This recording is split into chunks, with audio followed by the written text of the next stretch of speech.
How do I actually scale without burning myself out? There's a really interesting question there. I think in the very first instance, when you start to scale a business, you're going to create a lot more work, and there's no simple way of putting this other than, if you're going to grow a business, then you've got to be in for the hard yards that come with it. Does that mean you should scale and expect to burn out? Not at all. What you want to do is to just recognize the difference between burning out and hard work, and really hard work. You'll often see that business owners, entrepreneurs are workaholics. That's not unusual, because that's the nature of an entrepreneurial mind, that they'll really focus in terms of wanting to grow their business.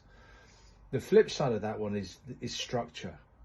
You can still scale and grow a business by making sure that within what you do on a daily basis, you've got structure. If you have good structure, we would term it as a default diary, having business rhythm, planning in advance, having a quarterly plan that's in play, or even a weekly plan and doing it on a week-to-week basis, then you're going to find yourself in a good place to do that.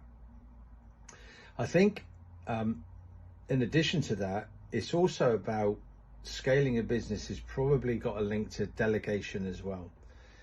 See, generally what happens is most businesses get to a point, or business owners get to a point, where they delegate out of pure necessity. I can't take this stuff on, I'm way too busy.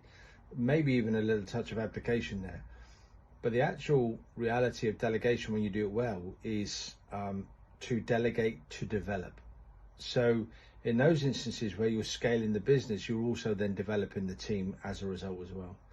Besides, there's loads more that we can end up talking about, but for this and a short answer, look at structure, recognize the difference between hard work and burnout, or maybe even really hard work and burnout, and utilize the team.